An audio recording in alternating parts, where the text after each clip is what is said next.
Former President Trump's eldest daughter, Ivanka Trump, testifying in her family's $250 million civil fraud trial. She is the fourth and final member of the Trump family to give testimony on the witness stand, following her brother and her father and both of her brothers, Donald Trump Jr. and Eric Trump. So I want to now bring in our ABC News senior investigative reporter, Aaron Katersky, who's been following this for us. So, Aaron, the Attorney General today essentially trying to prove that Ivanka benefited directly from this fraud, right? She did. Attorney General Letitia James said Ivanka Trump was cordial. She was friendly, kind of everything that those prior witnesses you mentioned may not have been on the witness stand. Hello, friends. Welcome. Sophia is here, so let's get started. Federal agents raided a Trump property unit in Florida belonging to two Russian businessmen operating through a shell company.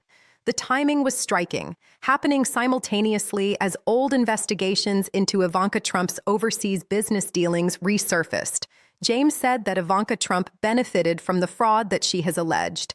And on the witness stand, Ivanka Trump conceded she received $4 million when the Trumps sold the old post office building in Washington, D.C., which they had converted into a luxury hotel, part of a big $139 million sale. And to James, those are the proceeds of fraud because the original financing for the property given to the Trumps was done based on fraudulent financial statements. Final Trump family member took the stand today in the civil trial alleging widespread fraud in the family business. Michael George reports from Lower Manhattan about Ivanka Trump's testimony. Ivanka Trump arrived at the New York courthouse, the prosecution's final witness in the Trump Organization's civil fraud trial. How you feeling, Ivanka? The former president's daughter is not a defendant, though her father and brothers are. She played a central role in managing her father's relationship with banks, but she calmly testified she had no role in his personal financial statements. Prosecutors say those statements included inflated valuations, which helped the business secure loans and insurance. This is something, of course, the Trumps deny. This was not a rumor or a leak. The FBI obtained a warrant, convinced a federal judge of probable cause, and physically executed the search. Whatever you think of the politics, that is the actual government saying on the record that they believe a crime may have occurred. Now, before we go any deeper into this story, I need you to understand exactly what went down because the details matter here. President Trump and his companies reportedly turned to Russian mobsters to grow his real estate developments. A new report from USA Today reviews court cases, government, and legal documents. The paper also spoke with the former federal prosecutor. The report says as part of Donald Trump's push to expand his real estate holdings, Trump, his company, and partners repeatedly looked to wealthy Russians and oligarchs from former Soviet republics. Several were allegedly connected to organized crime in Russia. At least 10 of these businessmen have been linked to the president and his company. The bottom line, Trump's business empire allegedly tied to Russian mobsters. Thursday morning in Sunny Isles, Florida, a stretch of coastline known for its gleaming high-rise towers and the kind of wealth that does not exactly announce itself with press releases. This is where one of the Trump-branded properties sits, right there against the Atlantic Ocean, all glass and marble and luxury finishings designed to attract international buyers with serious money. The FBI arrived and went straight to Unit 4102. Not a polite visit, not a request for an interview, but a search warrant execution. The owners of this particular unit are two men named Oleg Patulya and Andrei Makarevich, both Russian nationals whose names might not ring any immediate bells for the average American, but whose business arrangements tell a far more interesting story. It's been a long-standing assertion for President Trump. I have nothing to do with Russia. Now, sources tell the Washington Post, as he campaigned for president, the Trump Organization was trying to build a Trump Tower in Moscow. According to the paper, Trump's business and investors signed a letter of intent to build a massive tower, but by January of 2016, they had dropped the project for lack of permits and land to build it on. Felix Sater, a Russian-born developer, reportedly encouraged the candidate to visit Moscow to hear more about the project. Sater reportedly telling Trump he could get President Putin to say great things about the candidate. These two men are linked to a corporate entity called MICUSALLC, which, if that name sounds like something generated to sound generic and untraceable, that might not be an accident. Shell companies exist for many reasons, some legitimate, some considerably less so. And this particular shell company has already been swirling in legal trouble. Lawsuits have been filed, suspicious financial transactions have been alleged, the kind of paper trail that makes federal investigators sit up straighter and start connecting dots. And when you start connecting those dots, when you follow the money from this condo in Sunny Isles to the broader network of Trump-branded properties purchased by foreign buyers with opaque backgrounds, you start seeing a pattern that is very difficult to dismiss as coincidence. What is it about Trump and the Russians? Which may be even harder to answer. How do you answer? Well, there's been a lot of great reporting about Trump and the Russians lately, but if you want to know when he was first compromised by the Russians, I go back 33 years to 1984, and at that time, a guy named David Bogadin walked into Trump Tower. He was a Russian immigrant, and he had ties to the most powerful crime ring in Russia. And he sat down with Donald Trump, and he bought not one apartment, not two, but 5 condos in Trump Towers. We may not know the full scope yet, but the fact that this operation happened at all tells you this investigation is not in its early stages. And the state attorney general later ruled that that was laundering money. And Trump Towers, in many ways, had been set up as a perfect vehicle for money laundering. It was at the time, it was one of only 2 buildings in New York City where anonymous people could use shell companies to buy condominiums. This is not a fishing expedition. This is a targeted action based on evidence that has already been gathered. But remember what I said about timing, because this is where the story expands into something much bigger than a single condo raid in Florida. At the same moment this is happening, federal investigators are reopening their examination of Ivanka Trump's international business dealings, specifically the projects she was deeply involved in when her father sat in the Oval Office during his first term. We are talking about luxury developments in Vancouver and Panama and other global locations where the Trump brand was being licensed and promoted, and where Ivanka herself was the public face of the enterprise. She flew out to these locations. She attended grand opening ceremonies. She gave interviews and lent her personal brand and her White House proximity to these projects in ways that raised serious ethical questions at the time and are now raising potential legal questions.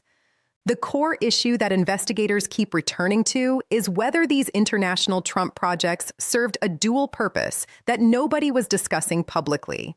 Did they function as legitimate business ventures on the surface, while simultaneously providing a mechanism for foreign actors, including individuals connected to Russian interests, to move money, to hide assets, to launder funds through the prestige and complexity of luxury real estate transactions? And the sharper question, the one that has Ivanka's name attached to it specifically, is whether she knew or should have known what was happening with the financing of these projects. Was she an unwitting participant in a scheme she did not understand? Or was there awareness at some level within the Trump organization about the nature of the money flowing through these deals? These are not casual questions being thrown around by political opponents trying to score points. These are the questions that federal counterintelligence investigators were asking years ago, investigations that never formally concluded, that never resulted in public charges, but that also never truly went away.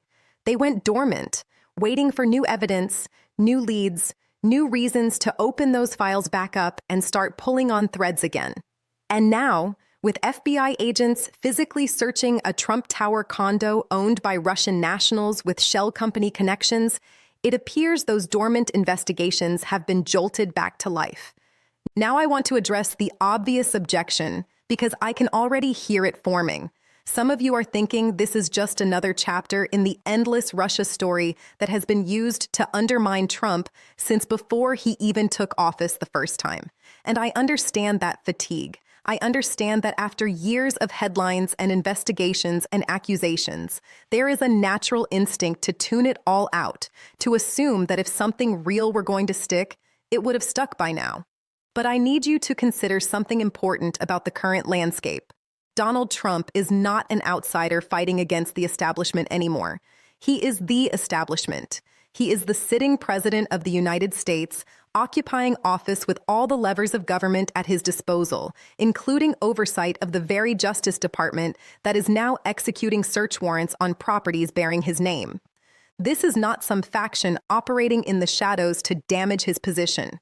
This is the federal law enforcement apparatus, the same apparatus that answers to the executive branch he now leads, moving forward with investigative actions that require judicial approval, that require layers of oversight, that require evidence substantial enough to convince a judge to sign off.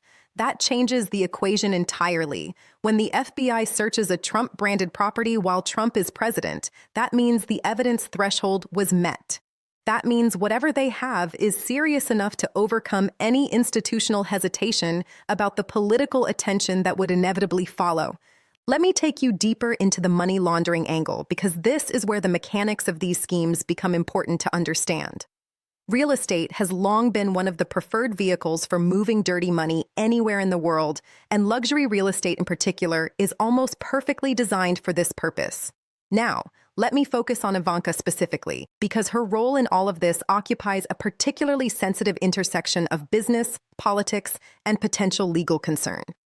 Ivanka has always been positioned as the polished face of the Trump brand, the one who could take the controversy of her father's public persona and translate it into something that appealed to a more mainstream professional audience. She had her own fashion line. She authored a best-selling book aimed at working women. She delivered speeches at prestigious events.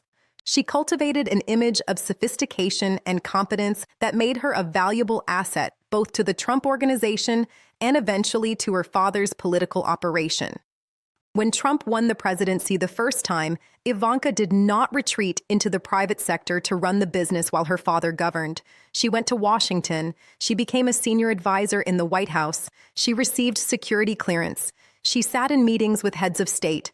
She represented the United States government on the international stage, all while maintaining ties to the Trump organization and its ongoing business dealings around the world. This arrangement raised immediate and obvious ethical concerns because the conflicts of interest were not theoretical. A senior White House advisor with access to classified information and influence over policy decisions was also connected to a family business that was actively negotiating deals with foreign entities, foreign governments, and foreign investors whose interests might not align with those of the United States. One of the projects that has drawn the most intense scrutiny is the Trump Tower development in Vancouver, a large luxury project that Ivanka was personally involved in promoting. She traveled there, she attended the grand opening, she posted about it on her social media accounts. She served as the public face of a development that was, according to subsequent reporting, financed in ways that raised serious questions. Who were the investors behind this project? Were there foreign entities involved that might have been looking to establish relationships with the Trump family for reasons beyond simple real estate returns?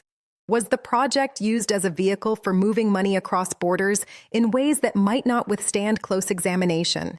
These questions were serious enough that the FBI opened a counterintelligence investigation focused specifically on whether foreign governments or foreign actors were attempting to leverage Trump Organization business deals to influence members of the Trump family who held positions in the White House. A counterintelligence investigation is different from a criminal probe.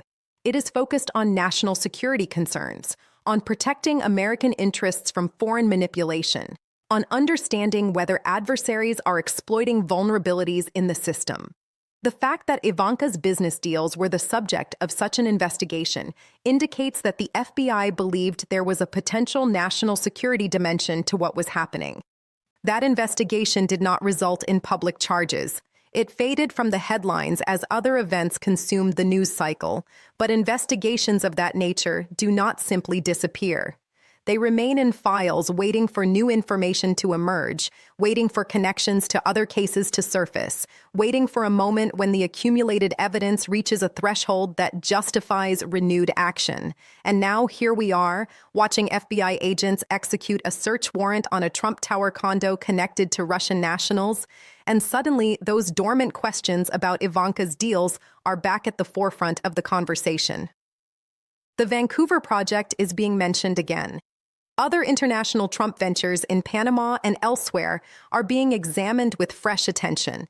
On other platforms, Critics are pointing to this as a significant development in the long-running inquiry into the Trump family's business dealings. Both sides are operating with strong convictions and limited information because that is how these moments always play out in the current media environment. But the public conversation on social media is not the same thing as what is happening in the actual investigative process. The FBI agents who searched that condo are not reading trending topics while they catalog evidence. The prosecutors who will review whatever was recovered are not factoring in public opinion before deciding whether charges are warranted. The legal process operates on a different timeline with different standards than the public discourse that dominates online conversation. What matters is not what people are posting, but what evidence exists, what witnesses are saying, what documents reveal, and what forensic accounting uncovers about the flow of money through these shell companies and these luxury properties. So where does all of this lead? What are the possible outcomes we should be watching for in the days and weeks ahead? The range of possibilities is wide and depends entirely on what the FBI has already gathered and what the search of Unit 4102 yields. At one end of the spectrum, it is possible that the investigation focuses narrowly on the two Russian owners of the condo, that whatever suspicious activity triggered the warrant is limited to Petulia and Makarovich and their shell company, and that no charges or allegations extend beyond them. The Trump Organization could emerge from this with nothing more than reputational damage. Another headline about Russians buying units in their branded buildings.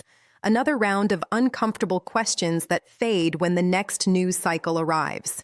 This outcome is entirely possible. Federal investigations often start with broad suspicion and narrow as evidence develops. But there are other possibilities on that spectrum, and they become progressively more consequential the further you go. If the evidence shows that money laundering did occur through Trump-branded properties, and if evidence emerges that someone within the Trump Organization was aware of or willfully blind to that activity, the legal exposure expands significantly. If Ivanka's involvement in the Vancouver project or other international deals is shown to have intersected with the money laundering activities under investigation, her potential exposure increases as well. And if any of this connects back to Trump himself, if there is documentation or testimony suggesting he knew about or benefited from illicit financial activity conducted through his branded properties, the political and legal implications would be significant. But even if the investigation never results in criminal charges against any member of the Trump family, the reputational damage is already accumulating. The pattern is undeniable at this point. Trump-branded properties keep turning up in stories about foreign money. International buyers with opaque backgrounds and shell company connections keep purchasing units in these buildings. Investigations keep opening. Questions keep being asked, and the explanations offered by the Trump family keep straining credibility. At some point, the sheer volume of incidents becomes its own argument, a pattern so persistent that dismissing each individual case as coincidence requires accepting a level of improbability that rational observers find difficult to accept. The American people, regardless of their political affiliations, deserve to know whether the president's family business has been used as a vehicle for criminal activity. They deserve to know whether foreign actors exploited Trump-branded properties to launder money or hide assets. They deserve to know whether the national security risks posed by these business entanglements were properly addressed or willfully ignored. These are not partisan questions. These are questions about the integrity of the office of the presidency and the potential vulnerability of the United States government to foreign influence through commercial relationships. The answers matter, and the fact that the FBI is still actively pursuing those answers tells us that the story is far from over. What comes next will depend on what those FBI agents found when they opened the door to Unit 4102. It will depend on what documents were seized, what financial records were recovered, what digital evidence was collected. It will depend on whether the individuals connected to that condo cooperate with investigators or go silent. It will depend on how broadly the investigation extends, how many other Trump-branded properties get pulled into the inquiry, how many other shell companies get examined, and how many other international deals get scrutinized the same way Ivanka's Vancouver project is now being scrutinized. This is not a story that resolves quickly. Federal investigations of this nature can take months or years to reach conclusions, and the public may not learn the full scope of what investigators uncover until charges are filed or the case is formally closed. But the fact that this is happening now, while Trump occupies the White House, while his family's business empire continues to operate globally, while questions about conflicts of interest and foreign influence remain as relevant as ever, ensures this story will not fade quietly into the background. The search at Trump Tower Sunny Isles is not the end of anything. It is a beginning, or perhaps a resumption, of an inquiry that has been building for years, gathering evidence, connecting dots, and now moving into a phase where physical searches and seized materials will either confirm the suspicions that launched the investigation or redirect it toward new targets. Either way, the Trump family is going to be answering questions about this for a long time to come. And the American people watching from the sidelines as this story develops will eventually get to see whether the pattern of Trump properties attracting questionable money was merely an unfortunate coincidence or the visible surface of something much deeper hiding underneath.